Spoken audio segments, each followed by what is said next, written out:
Pemirsa, bersama kami di CEO Mindset bersama Pak Christovita Wiloto. Pak, tadi kan katanya Bapak mendirikan beberapa perusahaan antara lain Power PR Institute, Strategic Indonesia, dan Power Media hanya dengan modal 30 juta katanya menjual mas kawin nih Pak. Itu kok bisa Pak dengan hanya modal yang sekecil gitu ya, mungkinnya dibandingkan kan kalau bikin-bikin lain kan beratus-ratusan juta. Apakah bisa menjadi sukses Pak dengan modal yang sekian?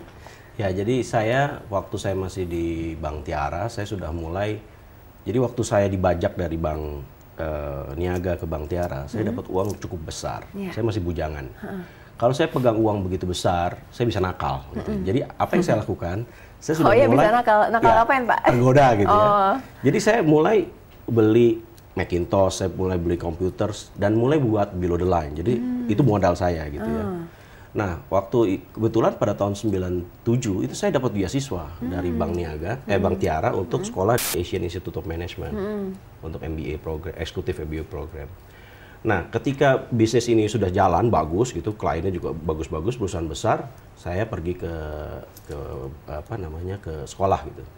Rupanya 97 itu kan krisis, krisis. Nah, salahnya waktu itu saya tuh memang tidak suka pinjam uang gitu ya. Tetapi pada saat itu ada satu bank yang mengojok-ngojok kita untuk pinjam.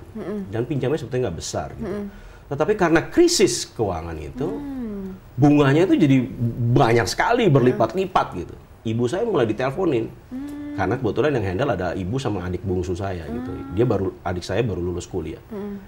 Ibu saya itu bukan orang yang biasa berhutang. Jadi kalau ditelepon walaupun sopan gitu, Bu, kami dari Bank Anu gitu. Ibu saya itu hitam mukanya. Jantungnya hampir stop. Jadi vonis dokter dia harus operasi jantung. Untungnya saya sudah selesai lulus kan. Saya lulus, saya kembali ke Indonesia, bank saya sudah take over BPPN gitu ya. Saya pikir gimana? Saya udah mulai menjual komputer-komputer kita yang ada gitu ya. Tapi belum cukup. Nah, untungnya Tuhan izinkan saya untuk bekerja di BPPN. Gajinya lumayan besar dan benar-benar saya berhemat karena gaji itu setiap sebulan saya dapat gaji itu saya bayarkan buat nutup hutang tadi. Gitu. Terus sampai lunas. Begitu lunas dan saya melihat perubahan di BPPN di mana saya udah nggak sesuai lagi dengan prinsip saya gitu. Saya memutuskan untuk keluar dari sana. Nah, pada saat saya memutuskan untuk keluar, istri saya nangis. Nangis luar biasa. Dia bilang, pada saat itu tahun 99 akhir, itu banyak sekali orang yang tadinya bekerja tidak bekerja. Sementara saya bekerja dengan gaji besar, dan hampir setiap hari muncul di TV kan, dan menjadi agensi sekretari.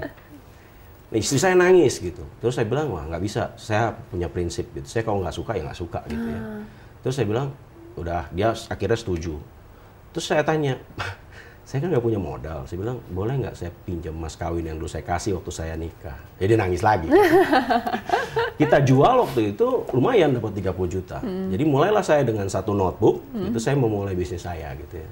Saya akhirnya saya hire satu. Jadi yang terpenting buat seorang pengusaha konsultan pertama adalah dirinya. Kedua notebook. Ketiga mobil. Ya kan untuk jalan kemana-mana. Keempat supir untuk bisa jalan. Gitu. Kelima sekretaris. Ya, keempat, kelima baru tempat gitu. Nah, tempat itu waktu saya cari di Tamrin gitu, Sudirman, wah semua tempat kosong. Semua nggak, sebab waktu itu perusahaan bangkrut semua tahun 2000 ya. Jadi saya mendapatkan tempat yang terserah saya pilih yang mana gitu. Saya dapat ruang yang gede sekali. Sampai apek saya sendirian berdua sama sekretaris. Sekretaris saya hanya bertahan 2 bulan karena saya tanya kenapa kamu keluar. Tiap hari saya tinggal kan. Jadi dia di ruangan yang gede itu sendirian. Ada hantunya. Nah itu klien saya pertama lumayan besar gitu ya. Akhirnya kita bergulir. Akhirnya saya mulai merekrut 1, 2, 3, 4, 5, 6 sampai sekarang. Waduh hebat sekali.